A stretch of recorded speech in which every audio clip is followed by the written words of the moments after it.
बिस्मिल्लाहिर्रहमानिर्रहीम। आज तक के मुअज़्ज़ज़ नाज़रीन अस्सलामु अलैकुम। अब किस नंबर 75 मुलाहिज़ा फरमाएं।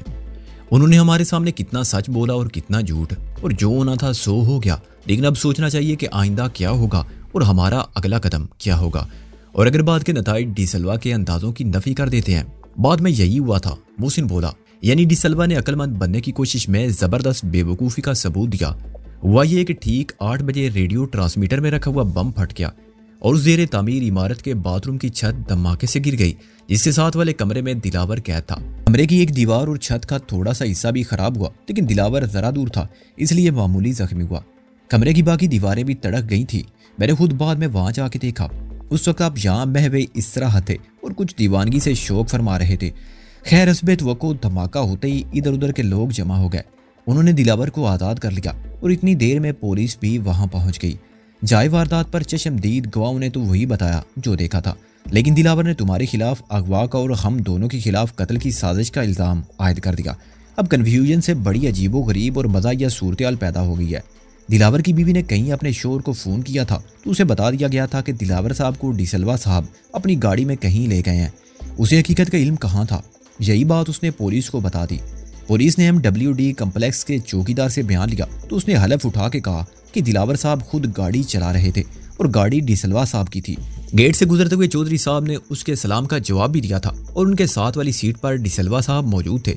चौकीदार बेचारा कैसे कहता कि उसने डी सिल्वा साहब को देखे बगैर गाड़ी को अंदर जाने दिया था और वापसी में चौधरी साहब के साथ बैठे हुए शख्स पर गौर ही नहीं किया था। दिलावर की बीवी और चौकीदार का बयान दिलावर के बयान की साफ नफी करते थे। तुझे किसी ने कारखाने के अंदर आते जाते और दिलावर को गन पॉइंट पर अगवा करके ले जाते नहीं देखा था? दिलावर का खुद कार गाड़ी चला के ले जाना और बिल्कुल नॉर्मल तरीके पर चौकीदार का सलाम का जवाब देना मजीद सबूत फराहम करता था कि वो जहां भी गया था अपनी मर्जी से गया था। चौकीदार कैसे कह देता कि दिलावर का नॉर्मल नजर आना और ड्राइविंग करना भी एक अमरे मजबूरी था। चुनांचे उसने तेरा नाम नहीं लिया और वो अभी तक अपने बयान पर कायम है। बेचारे दिलावर को खुद उसकी बीवी और उसके एक अदना मुलाजिम ने झूठा कर दिया। दूसरी तरफ डी सिल्वा फंस गया।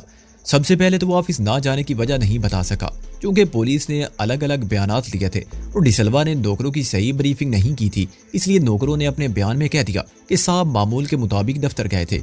अब बेचारा डी सिल्वा क्या बताए कि सारा दिन उसने कहाँ गुजारा और कैसे गुजारा। अगर वो रात ही को पुलिस के सामने हकीकत बयान कर देता तो उसकी पोजीशन खराब ना होती, मगर उसने जल्दबाजी से गुरेज किया और मामले को चौधरी दिलावर से मुलाकात तक इल्तवा में रखने की हमाकत की। अब वो कैसे साबित कर सकता था कि शैला उसे मिली थी और फिर सिकंदर उसे गाड़ी समेत हाईजैक करके ले गया था? वो कह सकता था कि घर से दफ्तर जाते हुए उसको एक पुराना दोस्त मिल गया था या उसकी तबीयत खराब हो गई थी, मगर गाड़ी उसके लिए मसला बन गई। वो कोई वजाहत पेश नहीं कर सका कि उसकी गाड़ी एक गैर आबाद इलाके में खड़ी हुई क्यों पाई गई थी और उस नामुकम्मल कोठी के सामने वाली सड़क पर कैसे पहुंची जिसमें बम का धमाका हुआ था और दिलावर कैद था। अगर कोई उसकी गाड़ी ले गया था या गाड़ी चोरी हो गई थी तो डी सिल्वा ने रिपोर्ट क्यों नहीं लिखवाई? दिलचस्प बात यह है कि दोनों केस अलग अलग थानों में हैं, बल्कि इसमें तो 3 थाने मुलव्वस हो गए हैं। चौधरी दिलावर के अगवा का केस शाहदरा के एक थाने में है जहां धमाका हुआ था, वो मॉडल टाउन थाने का इलाका है, और तीसरा नाम वो है जिसकी हदूद में डी सिल्वा की ग्लोब सिनेमा वाली कोठी आती है। पुलिस वाले रात को डॉक्टर की रिपोर्ट पर गए थे तो बड़े खुश लौटे थे कि ना पर्ची ना पर्चा, हाथ में आने जाने का खर्चा। लेकिन अब उन्होंने भी डी सिल्वा और उसके एक नौकर को गलत बयानी का मुलजिम बना दिया, क्योंकि वो डॉक्टर अपनी बात पर अड़ा हुआ है कि मैंने तो रात ही को टेलीफोन कर दिया था। अब थाने वालों ने कुछ नहीं किया और डी सिल्वा ने मुंह बंद करके उन्हें वापस भेज दिया, तो ये दोनों की मुजरिमाना गलती है। आखिर पुलिस किसी नतीजे पर तो पहुंची होगी। मैंने कहा पुलिस खुद तो किसी नतीजे पर ना पहुंच सकी थी और ना पहुंचना चाहती थी। मुझसे ने कहा उनकी कोशिश यही होती है कि जहां तक हो सके मामला उनके हाथ में रहे, मुकदमा दर्ज करने की नौबत ना आए, वो ज्यादा से ज्यादा लोगों को मुलव्वस करके अपनी तफ्तीश के अमल को जारी रख सकें और फिर फ्रीकैन से मामले को दबाने का जितना मुआवजा वसूल कर सकें कर लें। उन्हें इससे क्या गर्ज के गलती किसकी थी, जुल्म किसने किया था, किस पर किया था और कानून के तकाजे क्या हैं। तफ्तीश, समाअत और सजा के नाम से सबको हिरासा रखने ही में उनकी खुशहाली का राज है। अगर अंकल रिजवी ने मुदाखलत ना की होती तो तेरे खिलाफ भी बहुत सी दफात के तहत तफ्तीश शुरू हो जाती, लेकिन उनको यकीन था कि दिलावर बकवास करता है। उनको अच्छी तरह मालूम है कि सारा दिन हम कहाँ रहे और क्या करते रहे। खुद बेगम रिजवी की गवाही हमारे हक में है और हमें बेगुनाह साबित करती है। उन्होंने अपने शोहर को बता दिया था कि हम नाश्ते के बाद क्वार्टर में चले गए थे और दोपहर खाने के वक्त भी घर में मौजूद थे। असल में वो हम तीनों से बहुत खुश हैं, बल्कि हम तीनों से, क्योंकि हम अपनी बातों से उनका दिल बहलाते हैं, मैंने कहा, और उनको हंसाते हैं। बालफाते दीकर एक सीधी सादी औरत को बड़ी नेक नीति से बेवकूफ़ बनाते हैं, मोहसिन ने कहा। अल्लाह माफ़ करे। खैर, कहने का मकसद ये था कि बेगम रिजवी हमारी खातिर झूठ भी बोल सकती है। वो रिजवी साहब की तरह सख्त असूल परस्त और मोहब्बत पर फ़र्ज़ को मुकद्दम रखने वाली चीज़ नहीं है। अंकल रिजवी का तो असूल ये है कि अदाए फ़र्द में वो ताल्लुकात को हाइल नहीं होने देते। मेरे डैडी मरहूम या तेरे मरहूम वालिद ने भी कभी उनसे कोई नाजायज़ काम करने को नहीं कहा, लेकिन हमारे केस में उन्हें साफ गड़बड़ नजर आती है। मामलात अगर लंदन तक महदूद रहते तो वो हमारे सिवा किसी को कसूरवार ना समझते, मगर यहाँ उन्होंने अपनी आंखों से बहुत कुछ देखा है। चचा वजीर खान मरहूम के हालात और उनकी मौत के गैर मामूली असबाब, सलामत शाह का कत्ल, राबिया के घर की तबाही और अब ये ख़त जिसकी खातिर मुंशी मरहूम के पूरे ख़ानदान ने अपनी जान कुर्बान कर दी, इन सब बातों ने शुबह की कोई गुंजाइश नहीं छोड़ी है कि डिसलवा और दिलावर ही हमारे असल दुश्मन है। इनका साथ देने वाले उस्ताद पीडरू से लेकर नवाब खसरू जमशेद तक बहुत से लोग थे। उनकी मजबूरियां दो हैं, तो एक तो मीर शराफत अली के कत्ल का इल्ज़ाम, जिनमें हालात और वाक़यात की शहादत तुझे मुजरिम साबित करती हैं। दूसरी तरफ मजबूरी हमारी फितरत है। उन्हें हमसे गिला है कि हम उन पर या पुलिस पर भरोसा नहीं करते और जायज़ और नाजायज़ तरीके पर मामलात को अपने हाथ में लेकर मज़ीद खराबी के असबाब पैदा करते हैं। लेकिन उस दिन के बारे में उनको पूरा यकीन है कि हमने कुछ नहीं किया। इससे पहले कि रात के वाक़यात का उनको कोई इल्म नहीं। सुबह उन्होंने हमें सोकर उठ के नाश्ते के लिए आते देखा था। जब वो ऑफिस गए थे तो हम घर पर थे। जब राबिया कोर्ट गई तब भी हम नाश्ते की मेज पर ही बैठे थे। दोपहर के खाने के वक्त तक हमारी मौजूदगी की गवाह बेगम रिजवी हो गई। शाम के वक्त फिर अंकल रिजवी ने अपनी आंखों से देखा कि हम सोकर उठे हैं और क्वार्टर से बरामद हुए हैं। 6 बजे तक हमने उनके साथ चाय पी थी और गपशप लगाई थी और फिर पैदल रवाना हुए थे कि फिल्म देखने जा रहे हैं। हम ठीक वक्त पर वापस पहुंचे तो हमारे पास 2 टिकटों के फाड़े हुए कोपन भी थे। रिजवी साहब बहुत ज़हीन अफीसर हैं। सिर्फ कोपन देखकर वो कभी तस्लीम ना करते कि हम वाकई फिल्म देख रहे थे। लेकिन शाम 6 बजे तक हमारी घर में मौजूदगी शुबे से बालातर थी। फिर वो कैसे मान लेते कि चौधरी दिलावर और डिसलवा सच बोल रहे हैं। पुलिस वाले जब हमारा बयान लेने पहुंचे तो सिर्फ मैं मौजूद था और मैंने बड़ी मासूमियत से बता दिया कि हम तो घर से निकले ही नहीं थे। ये सारी कहानी झूठी है जो डिसलवा और चौधरी दिलावर ने आपस में साजिश करके हमारे खिलाफ कड़ी है। अपने यकीन की बुनियाद पर अंकल रिजवी ने मेरी तायद की। तफ्तीश के लिए आने वाला एक इंस्पेक्टर था। वो बेचारा किसी ASP के सामने क्या बोलता। SP भी वो कि जिसके बारे में मशहूर है कि बाप को ना बख्शे। रिजवी साहब ने चौधरी दिलावर और डिसलवा पर सख्त नाराजगी जाहिर की। इंस्पेक्टर से कहा कि उन दोनों बदमाशों से जरा सख्ती के साथ पूछो कि इतना बड़ा झूठ बोलने के लिए उन्होंने ये ड्रामा क्यों किया। क्या वो दोनों सबको अहमक और गधा समझते हैं। मुझसे ने क्या मारा और मेरी तवक्कुआत के ऐन मुताबिक अंकल रिजवी ने इंस्पेक्टर से बड़ा अच्छा सवाल किया। उन्होंने कहा, इंस्पेक्टर जरा अकल से काम लो। क्या ये बात समझ में आती है कि एक शख्स गाड़ी चुराए, अपने 2 जानी दुश्मनों को अगवा करे, मारे पीटे और फिर उनमें से एक को बाहिफाजत घर पहुंचा दे, दूसरे को कत्ल करने की ऐसी अमकाना कोशिश करे। बम बाथरूम में था और दिलावर कमरे में। क्या बम को और दिलावर को बाथरूम में एक ही जगह नहीं रखा जा सकता था। दिलावर के पर खचे उड़ जाते, उसके साथ ही डिसलवा को भी बंद करना क्या मुश्किल था। दोनों का किस्सा ही पाक हो जाता। बिलफर्दे महाल मोहसिन और सिकंदर ने यह हरकत की होती तो क्या उन पर कोई इल्जाम आ सकता था। मेरी और मेरी वाइफ की और मिस राबिया कारी एडवोकेट की गवाही तो यही होगी कि ये दोनों सारा दिन घर ही में रहे, जो एक हकीकत है। और ऐसे गवाहों की गवाही को कोई अदालत मुस्तरद नहीं कर सकती। कम से कम मेरे बारे में तो दुनिया जानती है कि मैं झूठ नहीं बोलता। हालांकि वो उस वक्त भी झूठ बोल रहे थे। मैंने शर्मिंदगी से कहा, हाँ, और उस यकीन कामिल के साथ कि यही सच है। मोहसिन ने एतराफ़ किया। उन्होंने इंस्पेक्टर के सामने ये ख्याल जाहिर किया कि डिसलवा को चौधरी दिलावर ने घर के दरवाजे पर इस हालत में छोड़ा कि खुद बखुद शुबा पैदा हो। फिर वो डिसलवा की गाड़ी चला के उस वैरान कोठी तक गया जहां उसने पूरी एहतियात से बम को बाथरूम में रखा और खुद दूसरे कमरे के आखिरी गोशे में खड़ा रहा। उसे मालूम होगा कि बम की ताकत कितनी है और RCC की छत कितनी मजबूत होती है। शायद उसके किसी आदमी ने उसे बांध भी दिया हो। धमाके की आवाज पर लोगों का आ जाना यकीनी था। इंस्पेक्टर तो तेरा बयान लेने की रस्मी कार्रवाई भी पूरी करना चाहता था, लेकिन अंकल रिजवी ने कहा कि सिकंदर को मलेरिया है और बहुत तेज बुखार है। जो पूछना है 2 दिन बाद पूछ लेना। जाहिर इंस्पेक्टर इख्तलाफ नहीं कर सकता था। अंकल रिजवी ने ये झूठ क्यों बोला। मैंने मजाक में कहा, यह झूठ नहीं था। मोहसिन ने बुरा मानकर कहा, वो खत पढ़ चुके थे और तेरी हालत भी देख चुके थे। 3 अफराद बैक वक्त कमरे में दाखिल हुए। सबसे आगे डॉक्टर था जिसे मैंने आलम होश में पहली बार देखा था। उसका चेहरा मुझे जाना पहचाना लगा। वैसे भी मेडिकल बैग और दिल की धड़कन शुमार करने वाला गले का हार उस डॉक्टर के होने का इश्तिहार था। उसके पीछे राबिया और शैला थी और ऐसा मालूम होता था कि उन दोनों ने जबरदस्ती डॉक्टर को आगे धकेला है और अब रिवाल्वर लिए उसके पीछे चल रही हैं। मुलाहिजा फरमाइए डॉक्टर साहब, राबिया ने बाज़ाब्ता शिकायत करते हुए कहा, ये आपका बागी मरीज और ये दूसरा बागी तीमारदार। दोनों आपकी हिदायत की सरी खिलाफ वर्जी कर रहे हैं। डॉक्टर ने हम दोनों को मुलामत अमेज नजरों से देखा और नहायत खतरनाक अजाइम के साथ मेरे करीब बैठकर अपना बैग खोलने लगा। मैं समझ गया कि अब वो कोई इंजेक्शन भूंक कर फिर अंटा गफील करना चाहता है। किबला डॉक्टर साहब, मैंने कहना शुरू किया, आप यकीन कीजिए मैं बिल्कुल सेहतमंद हूँ और मुझे इलाज या तीमारदारी की कतई जरूरत नहीं है। डॉक्टर यूं स्लो मोशन में सुरिंज भरता रहा जैसे मैं किसी और से मुखातिब हूँ और शैला मुस्कुराती रही। अलबत्ता ये खवातीन, मैंने यहाँ से इशारा किया, इनको कुछ ज़हनी इमराज लाहक हैं। पागल तो खैर नहीं है, मगर स्लो मोशन में हरकत करने वाले डॉक्टर ने अचानक बिजली की तरह लपक कर मेरा बाजू थाम कर इंजेक्शन लगाने की नाकाम कोशिश की। बड़े वक्त पर मैंने पलटा खाया और बेड के दूसरे किनारे से नीचे गिरा। डॉक्टर ने एक सरदा भरी तकिए में घुप जाने वाले इंजेक्शन की सुई निकाली और अपना सामान समेटने लगा, जो एक तरह से मिशन की नाकामी का ऐलान था। मैं कुछ नहीं कर सकता राबिया बीबी, क्या आपके पास वो गन नहीं है? राबिया ने मायूसी से कहा, जिससे बेहोश करने वाले फायर किए जाते हैं। मैंने एक फिल्म में देखा था कि अफ्रीका में गैंडे किस तरह पकड़े जाते हैं। यह तकरीबन वैसी कोशिश थी। मैंने उठकर फातिहाना मुसर्रत से कहा, लेकिन जिसे अल्लाह रखे उसे कौन चखे। इसको मैं बेहोश कर सकता हूँ, मोहसिन ने दावा किया, लेकिन मेरा ख्याल इसकी जरूरत नहीं रही। डॉक्टर बहुत कम गो था, शायद इस माकूले पर अमल पैरा था कि जवाबे जाइला बाशिद खामोशी। वो रवाना होने ही वाला था कि खवातीन को आदाबे मेजबानी का ख्याल आया और वो चाय लाने के लिए चली गई। मैंने संजीदगी से मादरत की और डॉक्टर को यकीन दिलाया कि मैं अब वाकई ठीक हूँ और मुझे बहुत से काम करने हैं जो बेहोश पड़े रहने से ज्यादा जरूरी हैं। क्या जरूरी है और क्या जरूरी नहीं, डॉक्टर ने किसी फलसफी की तरह कहा, इसका फैसला वक्त करेगा। उसी वक्त शहला चाय की ट्रे उठाए अंदर आई तो मैं हैरान हुआ। यकीनन चाय पहले से तैयार थी, वरना 1 मिनट में कैसे आ जाती। डॉक्टर ऐसा मजलूम सूरत था कि बेइख्तियार उसे छेड़ने को दिल चाहता था।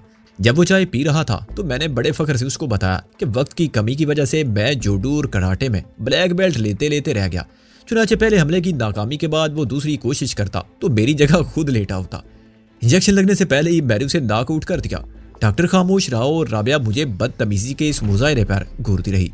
अच्छा मिस्टर ब्लैक बेल्ट, डॉक्टर ने चलते चलते कहा, वक्त मिले तो मेरी बात पर भी गौर करना। कमरे में अपने मुख्तसर से क्याम के दौरान ने उसने 2 ही जुमले बोले और काबिले एतबार सिर्फ दूसरा ही जुमला था। डॉक्टर के जाने के बाद राबिया ने और शैला ने हंसना शुरू किया और एक दूसरे से हाथ मिलाया तो मैंने और मोहसिन ने बेवकूफ़ों की तरह एक दूसरे को सवालिया नजरों से देखा। ये क्या चक्कर है मिस्टर शेरवानी, मैंने बेड पर लेट कर कहा। चक्कर तो अभी आपको आएंगे, शैला ने कहा। यह कमरा आपकी नजरों के सामने घूमने लगेगा और दुनिया अंधेरी हो जाएगी।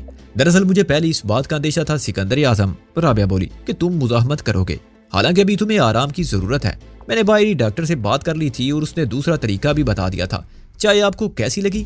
ये चाय थी या काफी? मैंने डॉक्टर की और राबिया की बात पर एक साथ गौर किया और फौरन इस नतीजे पर पहुंच गया कि जो दवा मुझे इंजेक्शन के जरिए नहीं दी जा सकी वो मुझे चाय में दे दी गई है।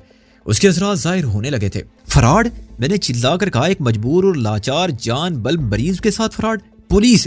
ख्वाब अवर दुआ का असर जाहिर हुआ तो मेरी आंख उस वक्त खुली जब रात का अंधेरा फैल चुका था। कमरे में एक लाइट दीवार की और एक टेबल लैंप मेरे सराहने रोशन थी। कुछ देर तो कमरे की हर चीज आउट ऑफ फोकस रही, लेकिन 10 मिनट बाद धुंध कम हुई और मैंने हर सूरत को अपने मुकाबिल साफ देखा। मेरे बाएं हाथ पर यानी दरवाजे की तरफ 3 कुर्सियां पड़ी हुई थी। 2 पर मोहसिन और राबिया आमने सामने चुप बैठे हुए थे। तीसरी खाली कुर्सी रिजवी साहब की थी, जो हाथ बांधे कमरे में टहल रहे थे और खासे फिक्रमंद नजर आ रहे थे। गुड मॉर्निंग अंकल रिजवी, मैंने उठकर बैठने की कोशिश करते हुए कहा। आज मुझ पर बहुत जुल्म हुआ, मुझे मालूम है। उन्होंने दुरुस्तगी से मेरी बात काट दी और एक हाथ से दूसरी तरफ इशारा किया। मैंने पलट कर देखा, दाईं तरफ भी 2 कुर्सियां थी। उनमें से एक पर जो पुलिस इंस्पेक्टर बैठा था उसे मैं अच्छी तरह जानता था, SSI शेख। मैंने हैरत और मुसर्रत से कहा और मुसाफे के लिए अपना हाथ आगे बढ़ा दिया। आप यहाँ कैसे आए? इस वक्त तक मेरा ख्याल यही था कि चिरागदीन जैसे मुनशियात के स्मगलर की गिरफ्तारी में मदद करने पर वो मेरा शुक्रिया अदा करने आया होगा, या मैं मेरी खैरियत मालूम करने के लिए। मेरा ट्रांसफर कर दिया गया मिस्टर सिकंदर, SI सैयद इकराम शेख ने बुई से हाथ मिला के कहा, जो मेरे लिए गैर मुतवक्के बात नहीं थी। तुम दोनों पहले से एक दूसरे को जानते हो? रिजवी साहब ने हैरानी से कहा और कुर्सी पर बैठ गए। खैर ये बड़ी अच्छी बात है सिकंदर, वो मुझसे मुखातिब होके बोले। सब इंस्पेक्टर शेख एक बहुत असूल परस्त और ईमानदार इंस्पेक्टर है। मुझे मालूम है अंकल, मैंने कहा, और इसलिए इतना बड़ा कारनामा अंजाम देने पर इनकी तरक्की नहीं हुई बल्कि तब्दीली हो गई। आपने पहली मुलाकात में कहा था कि हम साजगार हालात में मिले होते तो अच्छे दोस्त बन सकते थे, इंस्पेक्टर शेख ने कहा। अफसोस ये है कि हमारी दूसरी मुलाकात भी ऐसे ही हालात में हो रही है। वो दरअसल मिस्टर शेख एक केस के सिलसिले में तुमसे कुछ पूछने आए हैं। राबिया ने बर वक्त मुदाखलत करके मुझे खबरदार कर दिया कि मैं सोचे समझे बगैर मुंह से कोई बात ना निकालूं। इनको कैसे मालूम हुआ कि मैं यहाँ हूँ? मैंने राबिया की तरफ देखा। इन्होंने मुझे फोन किया था, रिजवी साहब ने कहा। पुलिस के रिकॉर्ड पर तुम्हारा पता वही है जो मेरा है। मैं इनको यहाँ ले आया और मुझे यहाँ राबिया लाई थी। वैसे आपको अपना पता तब्दील करने से पहले अदालत को इतला कर देनी चाहिए थी, इंस्पेक्टर शेख ने कहा। जिस रोज मैं घर बदलूंगा यही करूंगा। मैंने कहा, ये तो मेरी बहन का घर है। मेरी हासिल करदा मालूमात के मुताबिक आपकी कोई बहन नहीं है। इंस्पेक्टर शेख ने एक खास फाइल दिखा के कहा, आप वजीर खान मरहूम के एक ही वारिस हैं। बेइख्तियार मैंने राबिया, मोहसिन और रिजवी साहब की तरफ देखा, ये पूछने के लिए कि क्या एक ही सवाल का जवाब इनकार भी हो सकता है और इकरार भी। आखिर मैं किसका वारिस हूँ? रियासत सुल्तानाबाद के साबिक हुक्मरान नवाब खुर्शीद का, या इस वजीर खान का जिसने पाकिस्तान की खातिर अपने पूरे खानदान की जिंदगी का नजराना देकर सिर्फ मुझे बचा लिया था और जो लखपति होने के बावजूद बेबसी की मौत मरा? ऐसे सवालात मेरे ज़हन में पहले कभी नहीं पैदा हुए थे। राबिया और मोहसिन के अलावा रिजवी साहब ने मेरे ख्यालात को मेरी सूरत पर पढ़ लिया था और मुझसे नजर मिलाते हुए कतरा रहे थे। मिस्टर सिकंदर, मेरा चिराग दीन के केस से कोई ताल्लुक नहीं रहा, शेख ने सपाट लहजे में कहा। लेकिन इस केस की तफ्तीश अपने जानशीं के सुपुर्द करने से पहले मुझे आपके बारे में और आपके वालिद के मुतल्लिक बहुत सी बातें मालूम हो गई थी, मगर मैं उनका जिक्र नहीं करूंगा। अब जो केस मुझे दिया गया है उसका ताल्लुक 3 अफराद से है। 2 के बारे में मेडिकल रिपोर्ट और वाकयाती शहादत से साबित होता है कि दोनों ने एक दूसरे को कत्ल कर दिया। एक का नाम अब्दुल था और दूसरे को शीदा कहा जाता था और ये दोनों मीर शराफत अली के मुलाजिम थे और मीर शराफत अली का कातिल मैं हूँ। मैंने उसकी बात काट कर तलखी से कहा, राइट, ये फैसला तो सिर्फ अदालत ही कर सकती है। इंस्पेक्टर शेख ने कहा, मैं यही कह सकता हूँ कि तुम पर इस कत्ल का इल्जाम है। शैला के अंदर आ जाने के बायस वो खामोश हो गया। शैला ने मुझे दवा दी और चाय की ट्रे दरमियान में रख के खामोशी से बाहर चली गई। मैं इस लड़की को बहन कहता हूँ और समझता हूँ। मैंने कहा, इसका नाम शैला है। वहीं हलाक होने वाली बूढ़ी औरत अब्दुल की माँ थी। इंस्पेक्टर शेख ने मेरी बात को अहमियत दिए बगैर निगाह फाइल पर रखी। पोस्टमार्टम की रिपोर्ट के मुताबिक उसकी मौत हरकतें कल्ब बंद हो जाने के बायस हो गई थी।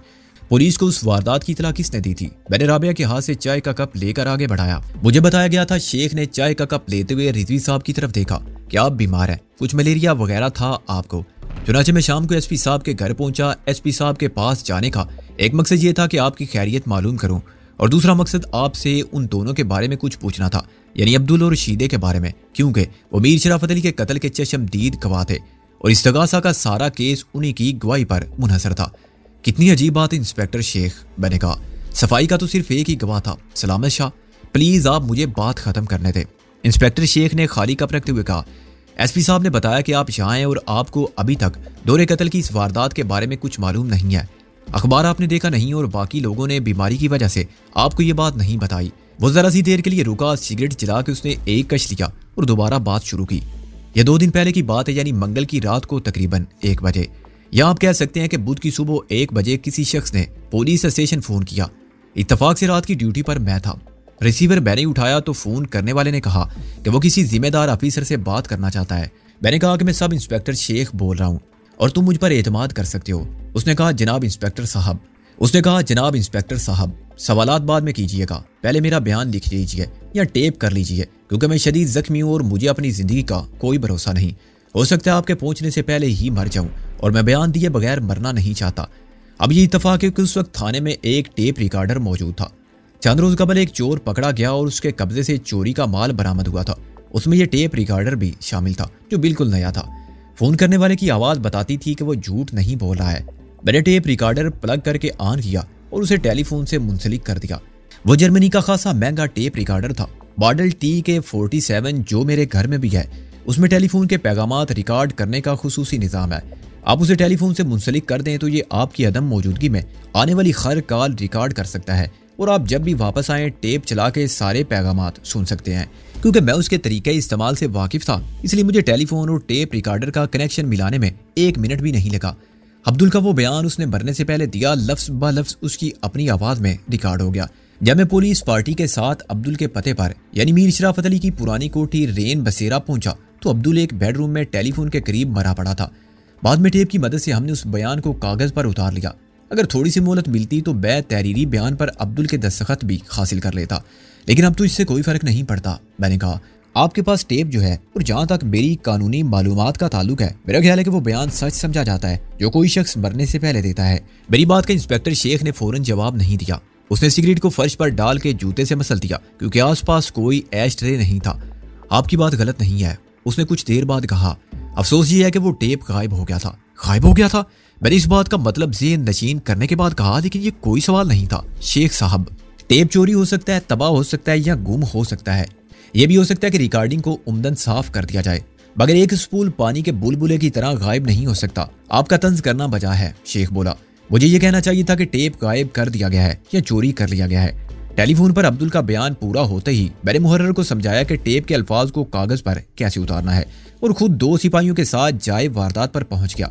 यहाँ थानों में आमदोरफ्त की कोई सहूलत तो होती नहीं, चुनाचे मुझे सड़क तक आके कुछ देर इंतजार करना पड़ा और जब हम टैक्सी में मीर शराफत अली की कोठी पहुंचे तो आधा घंटा गुजर चुका था। मैंने मुहर्रर को हिदायत की थी कि बयान की नकल बन जाए तो फौरन किसी के हाथ रवाना कर दे। मकसद यही था कि अब्दुल जिंदा मिल जाए तो बयान पर उसके दस्तखत ले लूं या उसका अंगूठा लगवा लूं, लेकिन अब्दुल तो मेरे पहुंचने से पहले ही मर चुका था। बयान की नकल 1 घंटे बाद मौसूल हुई। उसके बाद मैं ज़ाब्ते की कार्रवाई में उलझ गया। शीदे की लाश मुझे कब्र में मिली और अब्दुल की माँ की लाश भी। मैंने आलाए कत्ल वगैरह अपने कब्जे में किए, फिंगरप्रिंट लिए, आसपास रहने वालों को बुलवाया और बिलाखिर तकरीबन सुबह के 10 बजे लाशों को पोस्टमार्टम के लिए भिजवाने के बाद वापस पुलिस स्टेशन पहुंच गया। अगर ये वारदात ना हुई होती तो मेरी ड्यूटी 8 बजे खत्म हो जाती। मेरी अदम मौजूदगी में ड्यूटी पर खशमत खान आ गया था। खशमत खान? मैंने चौंक कर कहा, फिर तो ये होना ही था। नहीं, टेप खशमत खान ने गायब नहीं किया, शेख ने कहा। उसकी कस्मों पर तो मैंने कभी एतबार नहीं किया। उसने मेरे पूछने पर किसी टेप की मौजूदगी से कतई लाइल्मी जाहिर की और कहा कि वो 8 की बजाय 9:30 बजे यानी सिर्फ आधे घंटे पहले आया था और इस आधे घंटे में रोजनामचा देखने या चाय पीने के सिवा उसने कोई काम नहीं किया। वो अपनी सीट पर से उठा भी नहीं। टेप रिकॉर्डर वहीं मौजूद था जहां मैंने उसको प्लग में लगाया था, लेकिन उसमें कोई स्पूल नहीं था। मेरे हंगामा करने पर वो मुहर्रर जाग उठा जो रात की ड्यूटी पर था और पीछे वाले कमरे में सो रहा था। उसने बर वक्त मुदाखलत की, वरना मेरी हशमत खान से भी जंग छिड़ जाती और मैं रिपोर्ट हुकाम बाला तक जरूर पहुंचाता। मुहर्रर ने राजदारी के वादे पर डरते डरते मुझे बताया कि जब वो टेप को कॉपी कर रहा था तो SHO साहब ने राउंड लगाया था और पूछा था कि ये क्या तमाशा है। SHO के फराइज अब भी वही अंजाम दे रहा है। मीर मोहम्मद, मैंने पूछा, पुलिस थाने के बारे में तुम्हारी मालूमात खासी अप टू डेट हैं? इंस्पेक्टर शेख ने कहा। मुहर्रर ने बताया कि टेप SHO साहब ही ने निकाल लिया था और जाहिर है एक मुहर्रर उसे रोक नहीं सकता था। उसने मुझे खबरदार किया कि मीर मोहम्मद इंतहाई कमीना और कीना परवर आदमी है। अगर उसे मालूम हो गया कि मुहर्रर ने टेप की चोरी का इल्जाम उस पर आयद कर दिया है तो मेरे साथ वो मुहर्रर की जान का भी दुश्मन हो जाएगा। मैंने उसे इत्मीनान दिलाया कि ऐसी कोई बात नहीं होगी और वो मुतमईन रहे।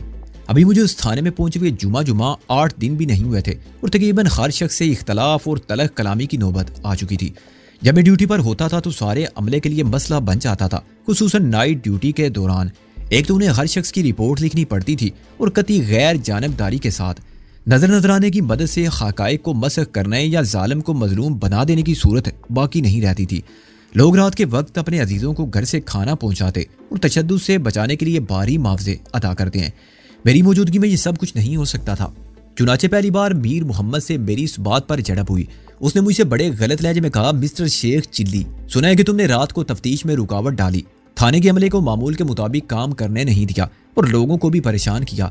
मैंने कहा कि मिस्टर कायम मुकाम SHO साहब, पहली बार मैं आपको माफ कर रहा हूँ। आइंदा याद रखिएगा कि मेरा नाम सैयद इकराम शेख है। बाकी इल्जामात मेरे लिए नए नहीं हैं। अगर किसी को मुझसे शिकायत है तो तहरीरी तौर पर आपको दे सकता है या ऊपर भेज सकता है। बात सिर्फ इतनी है कि मैं अपनी मौजूदगी में किसी को भी कोई गलत काम नहीं करने दूंगा। मैंने पुलिस की नौकरी एक मिशन समझ के की है और यह मिशन कानून की मदद से मुआशरे की इस्लाह का है, वरना मेरा बाप बिजनेसमैन है और मुझे पेट पालने के लिए इस तनख्वाह की भी जरूरत नहीं। मीर मोहम्मद बहुत हंसा और कहने लगा कि शहजादे कभी एक चना बाढ़ फोड़ने में कामयाब हुआ है? नौकरी की जरूरत नहीं है तो घर जाओ और ऐश करो ताकि दूसरे भी ऐश करें। मैंने कहा कि नौकरी तो हुकूमत की है, तुम्हारे या किसी और के कहने से मैं घर जाके नहीं बैठ सकता और आइंदा ऐसी बात मुझसे कहना भी नहीं। खैर, उसके बाद मेरी और मीर मोहम्मद की कोई बात नहीं हुई। मुहर्रर से हकीकत मालूम हो जाने के बाद मैं बड़ी उलझन में पड़ गया। या तो खुद मुहर्रर गवाही देता कि उसने मीर मोहम्मद को टेप ले जाते देखा है, लेकिन यह नामुमकिन था। इसके अलावा कोई सूरत नहीं थी कि मैं मीर मोहम्मद पर इल्जाम आयद कर सकता। पहले कुछ देर सोचने के बाद एक चाल चली। मैं अशमत खान को चार्ज देकर निकला और पीछे से घूमकर फिर उसी कमरे में आ गया। मैंने मुहर्रर से कहा कि वो बाहर बरामदे में जाके सो जाए। मैं खुद उसकी जगह लेटा रहा कि कोई और आए तो मुझे सोता देकर लौट जाए। मुझे ज्यादा देर इंतजार नहीं करना पड़ा। 20 मिनट बाद मीर मोहम्मद आ गया। हशमत खान ने फौरन उसे इतला दी कि मैं टेप के ना मिलने पर सख्त बरहम था। हसबत हुआ को मीर मोहम्मद ने मुझे एक से एक गंदी गाली दी। इस अज़म का इज़हार किया कि उसने मेरी ऐसी तैसी करके मुझे पुलिस से ना निकलवाया तो अपना नाम बदल देगा। और मुझे अफसोस हुआ कि मेरे पास उनकी गुफ्तगू को रिकॉर्ड करने का कोई बंदोबस्त नहीं था, वरना मैं अकबी दरवाजे से लगा खड़ा था अगर मेरे पास कोई छोटा सा मामूली टेप रिकॉर्डर भी होता तो सूरत हाल मुख्तलिफ हो जाती। मीर मोहम्मद के साथ उसकी हाँ में हाँ मिलाने वाला हरामखोर खशमत खान भी मारा जाता। इस मौजू पर उनकी गुफ्तगू खत्म हुई तो मैं एकदम सामने आ गया। इसमें कोई शक नहीं कि जरा सी देर के लिए उन दोनों की हालत खैर हो गई थी, मगर वो पुराने पापी हैं। उन्होंने फौरन अपने आप को संभाल लिया और मैंने कहा कि मीर साहब, जो कुछ आपने फरमाया वो सब मैंने सुना। जितनी गालियां आपने मुझे दी उनसे भी कोई फर्क नहीं पड़ता और आप दोनों मिलकर मेरा जो बिगाड़ना चाहें बिगाड़ लें, मगर वो टेप मुझे इसी वक्त मिल जाना चाहिए। उन दोनों की अदाकारी वाकई कमाल की थी। मीर ने बड़ी हैरानी से अशमत खान की तरफ देखा और कहा कि ये शेख साहब क्या फरमा रहे हैं, हमने इन्हें गालियां और धमकियां दी हैं। और अशमत खान ने भी उतनी हैरानी से नफी में सारी लाया और कहा कि हमने तो शेख साहब की बात ही नहीं की। मैंने कहा कि अच्छा ये सब छोड़ो और वो टेप निकालो। मीर ने कती लाइलमी का इजहार किया और कहा कि टेप रिकॉर्डर में कोई टेप था ही नहीं। मेरी धमकी पर उसने मशीरे नामा मेरे सामने रख दिया, जिसमें बरामद होने वाले तमाम सामान की तफसील लिखी हुई थी, जिसमें टेप रिकॉर्डर और उसका मॉडल नंबर वगैरह सब दर्ज थे। लेकिन ये वाकई नहीं था कि टेप रिकॉर्डर के अंदर कोई स्पोल भी था। जाहिर उस पर किसी ने गौर ही नहीं किया था, या गौर किया था तो नाकाबिले जिक्र नहीं समझा था। अब यही लाइल्मी में होने वाली गलती या फरोग गजाश्त एक इंतहाई संगीन मसला बन गई थी, जिसकी अदम मौजूदगी में मुहर्रर के हाथ का लिखा हुआ बयान बेमानी था। यह भी गनीमत है कि मुहर्रर के हाथ की तहरीर में वो बयान मेरे पास पहुंच गया। अगर खुद मैंने उसे कॉपी किया होता तो मेरे पास कोई गवाह भी ना होता। मुहर्रर की पोजीशन बड़ी खराब है। वो बीवी बच्चों वाला आदमी और मीर मोहम्मद से डरता है कि दुश्मन हो गया तो किसी इल्जाम में फंसा के नौकरी से भी निकलवा देगा और जेल भी भिजवा देगा, क्योंकि अशमत खान एंड कंपनी भी मीर मोहम्मद के साथ है। मैंने मुहर्रर से बात की थी कि देखो, ये एक शख्स की जिंदगी और मौत का सवाल है। अगर ये साबित ना हो सका कि अब्दुल और शीदे ने एक दूसरे को कत्ल किया था तो इल्जाम खुद ब खुद उस शख्स पर आ जाएगा जो पहले ये कत्ल के मुकदमे में मुलव्वस है, लेकिन जमानत पर रिहा कर दिया गया है। उसकी जमानत फौरन मंसूख कर दी जाएगी। उसने अपनी आज़ादी से फ़ायदा उठाते हुए दोनों चश्मदीद गवाहों को ठिकाने लगा दिया और उसके बाद ये 3 अफराद के कत्ल का केस बनेगा, जिसमें सजाए मौत यकीनी होगी। तहरीर तुम्हारे हाथ की है, इसलिए मुझे सिर्फ तुम्हारी गवाही चाहिए कि अब्दुल ने मरने से पहले फ़ोन किया था और तुमने वही लिखा था जो उसने टेलीफोन पर कहा था। मुहर्रर ने फिर अपनी बीवी बच्चों की बात की तो मैंने कहा, रिज्क देने वाला तो खुदा है, तो मैं उस पर और अपने आप पर बिल्कुल एतमाद नहीं। नऊज़बिल्लाह, मीर मोहम्मद कातिबे तकदीर तो नहीं है, लेकिन मेरे दलाइल से फ़ायदा कुछ नहीं हुआ। मुहर्रर ने साफ बता दिया कि वो मेरे हक में गवाही नहीं देगा। उसे आकबत में अपनी सज़ा कबूल है, लेकिन वो दुनिया में बीवी बच्चों को फाका कुशी, मुफलिसी और परेशानी की सज़ा नहीं दे सकता। वो अकेला होता तो फांसी भी चढ़ जाता, मगर उस पर अपने ख़ानदान के अलावा बूढ़े और बीमार वालिदैन की जिम्मेदारी भी है। मैं उसके साथ कोई ज़बरदस्ती नहीं कर सकता और मुझे अंदाज़ा हो चुका था कि मैंने अब्दुल के इस बयान का हवाला दिया जो उसने अपने हाथ से लिखा था तो वो कहेगा कि शेख साहब ने सर पर खड़े होकर मुझसे ये तहरीर लिखवाई थी। वो अफसर है और मैं इनकार नहीं कर सकता था, इसलिए वो जो कुछ कहते गए मैं लिखता गया। कमरे में मौजूद हर शख्स खामोश था। राबिया सर झुकाए अपने दुपट्टे को एक उंगली पर लपेट रही थी और खोल रही थी। ये इसरारी हरकत उसके जज्बाती खलफशार की आईनादार थी। मोहसिन मेरी बजाय राबिया को ज्यादा गौर से देख रहा था और रिजवी साहब ने फिर टहलना शुरू कर दिया।